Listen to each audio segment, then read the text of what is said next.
9 amazing qualities of older people who like to be alone. I turned 70 this year, and I've spent a good portion of my life living alone. Some people might raise an eyebrow at that, wondering if solitude breeds loneliness.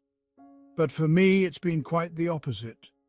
Living alone has been a journey of self-discovery, growth, and fulfillment. I'd like to share with you 9 remarkable qualities I've embraced over the years, qualities that have not only enriched my life, but might also offer some insight into the beauty of solitude. First and foremost, I've developed a profound self-awareness. When you're on your own, you have ample time to reflect on who you are, what you believe in, and what truly matters to you. I remember in my early 50s, after my children had moved out to start their own lives, I found myself in a quiet house that once bustled with activity. At first, the silence was deafening, but gradually I began to use that silence to listen to my own thoughts. I started journaling, writing down my feelings, my hopes, and my fears. Through this process, I came to understand my strengths. I have a knack for storytelling and a passion for painting. I also faced my weaknesses head-on. I've always been a bit impatient and sometimes too critical of myself. Acknowledging these aspects didn't bring me down. Instead, it gave me a clear picture of who I am. This self-awareness cultivated a strong sense of identity. I no longer looked to others for validation. I became comfortable in my own skin, embracing both my light and shadows. Secondly, living alone has fostered in me an unwavering independence. I recall the time when a severe storm hit our town. Trees were uprooted, power lines were down, and many homes, including mine, suffered damages. My roof had a significant leak and water was seeping into the living room. Instead of panicking or immediately calling for help, I assessed the situation. I climbed up, carefully of course, patched the roof temporarily, and placed buckets to catch the dripping water inside. The next day I went to the hardware store, bought the necessary supplies, and fixed the roof myself. It wasn't about saving money, it was about relying on my own abilities to solve problems. This independence extends to all areas of my life: financial decisions, home repairs, even planning trips. I've learned that I'm capable of handling challenges, which has made me resilient and adaptable to whatever life throws my way. The third quality I've embraced is a creative spirit.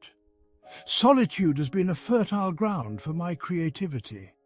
With fewer distractions, I've been able to dive deep into my passions. I took up painting seriously in my 60s. My home is now adorned with my artwork, landscapes, abstract pieces, portraits of people I've met or imagined. Painting allows me to express emotions that words sometimes can't capture. I also started writing short stories and poetry. Sometimes I'd sit by the window watching the world outside and let inspiration flow. I even published a collection of poems last year. Engaging in these creative activities hasn't just been a pastime. It's been a way to explore and understand myself and the world around me on a deeper level. The fourth gift of solitude is a rich inner life.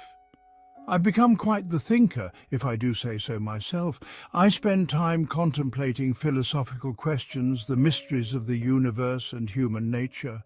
I've read books on philosophy, psychology, science, you name it. This introspection has given me a nuanced understanding of life. When I engage in conversations, I often bring a perspective that surprises others, sparking meaningful discussions that leave us both pondering long after.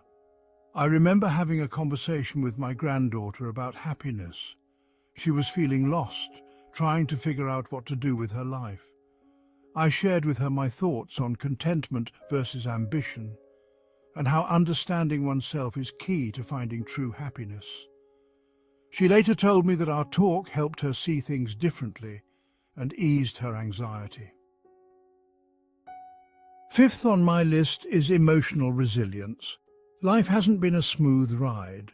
I've faced losses, disappointments, and moments of deep sadness, but living alone has taught me how to process these emotions independently.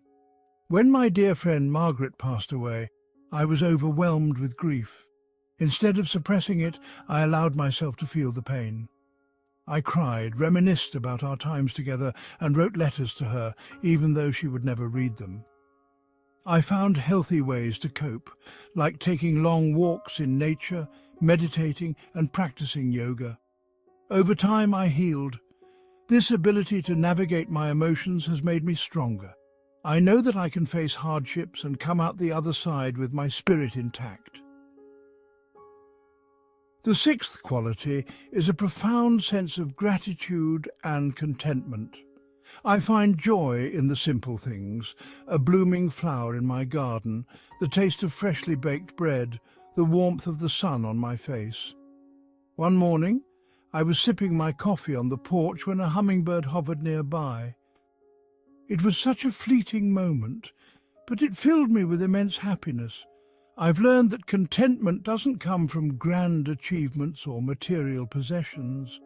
It's about appreciating the here and now, finding beauty in everyday moments. This mindset has brought peace into my life. I no longer chase after what's next, I cherish what's present. Seventh, my solitude has deepened my empathy and compassion. You might think that being alone would make me less connected to others, but it's quite the opposite. By understanding my own emotions and experiences, I've become more attuned to what others might be feeling. I'm a good listener, offering a safe space for friends and even strangers to share their thoughts. I volunteer at a local community centre, mentoring young adults. Listening to their stories, their struggles and their dreams, I offer guidance when I can. Sometimes all they need is someone to hear them without judgment.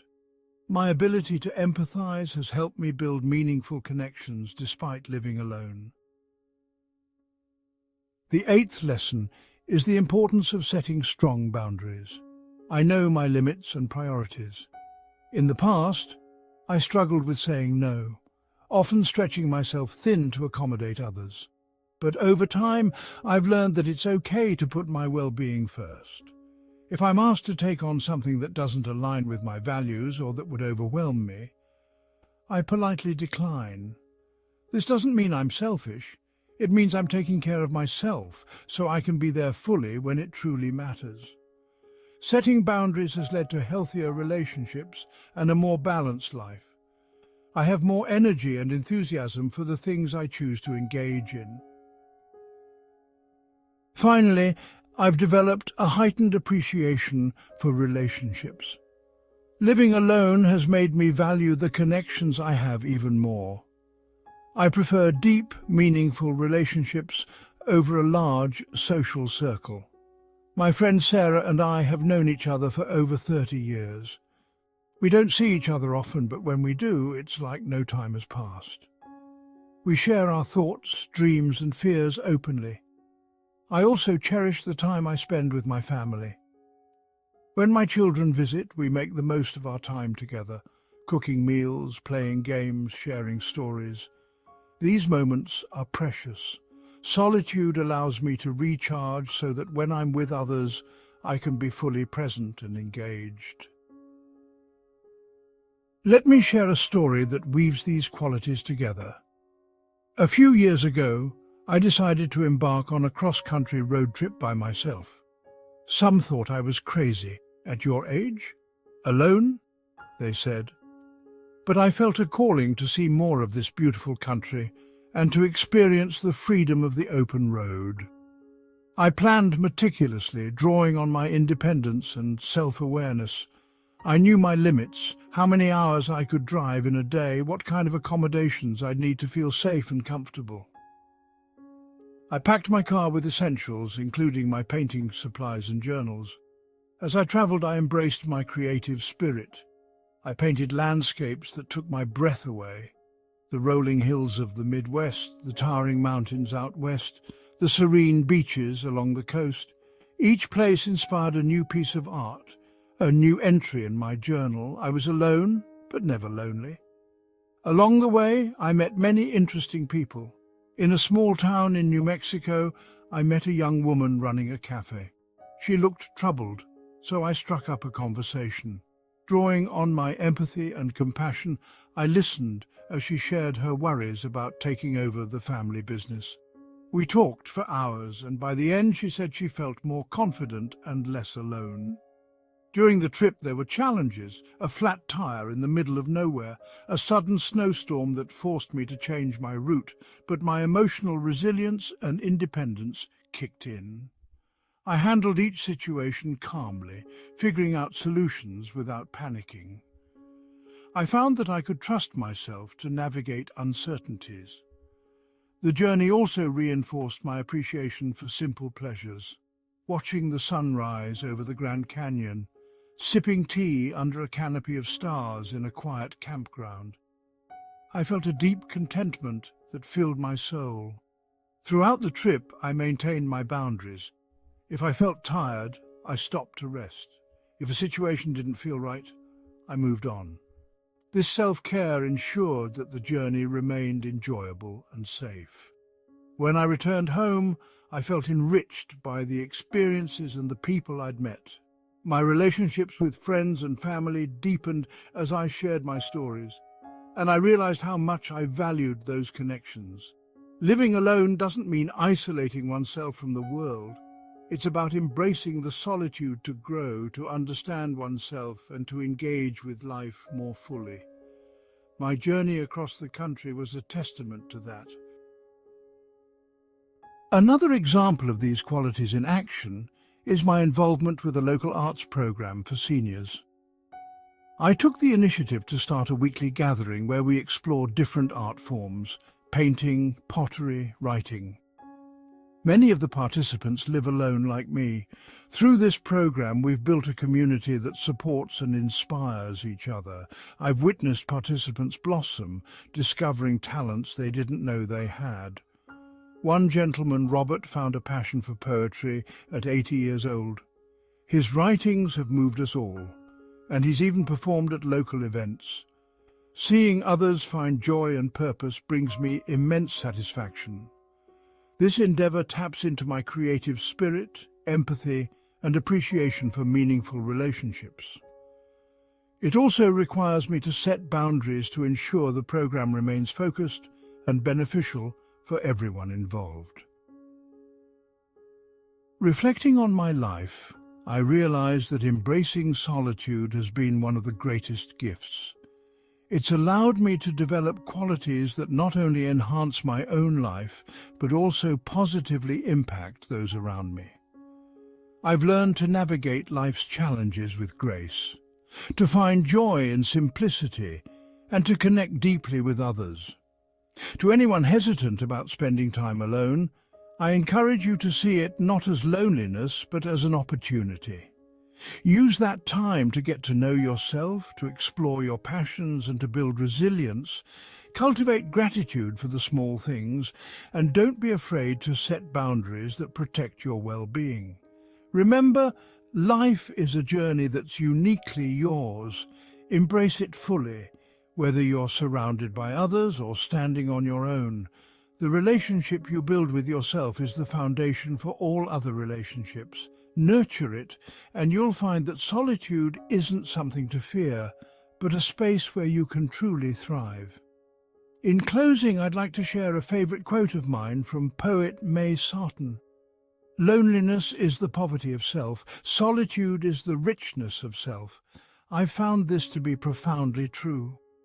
My life, rich with self-discovery and meaningful connections, is a testament to the beauty of embracing solitude.